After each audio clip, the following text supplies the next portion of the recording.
Le projet de territoire pour lequel nous allons délibérer aujourd'hui n'a pas été des plus simples à construire.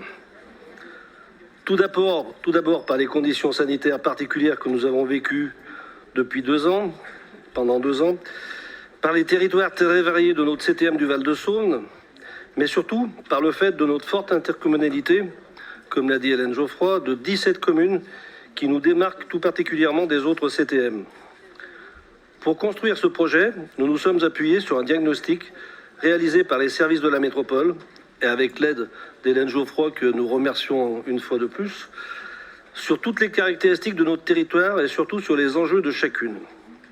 Nous avons ensuite échangé et travaillé sur ces enjeux qui semblaient les plus adaptés à un projet intercommunal, mais aussi qui obtenaient l'adhésion de la grande majorité des maires de notre CTM et enfin qui se retrouvaient dans un des 7 axes stratégiques du pacte de cohérence. À la suite de plusieurs rencontres en CTM, comprenant présentation, échange et validation, 5 actions se sont détachées pour 3 axes stratégiques. La première action, qui vous a été déjà donnée, revitaliser les centres-bourgs avec entre autres l'appui de managers de territoire. Créer également un réseau de bibliothèques avec la création d'un poste de coordinateur. En troisième action, créer ou agrandir une crèche intercommunale. La quatrième action était de créer une déchetterie sur la rive droite, sur un site industriel existant. Et enfin, la dernière action, mettre en place une navette fluviale pour le tourisme. Ces actions ont ensuite été validées par le vote, à l'unanimité du projet de territoire par les 17 communes lors de la CTM du 5 juillet 2022.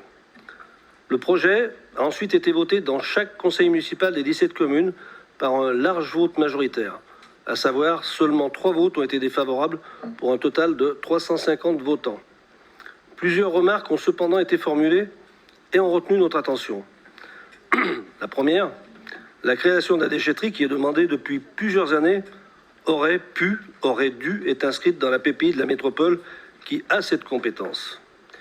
Des inquiétudes également sur les dépenses de fonctionnement pour 3 actions, le manager de territoire, les crèches et la navette fluviale, qui seront difficiles à financer par les communes avec les problèmes que nous connaissons actuellement. Et puis en dernier recours aussi, l'inquiétude sur l'échéance de tous ces projets qui seront certainement, pour certains, après 2026. Aurons-nous une garantie de maintien de l'enveloppe non consommée sur le mandat suivant ? Monsieur le Président, Madame la Vice-présidente, nous comptons sur vous et vos services pour accompagner notre territoire, le territoire du Val-de-Saône, dans la réalisation de ces projets et répondre à ces inquiétudes. Je vous remercie.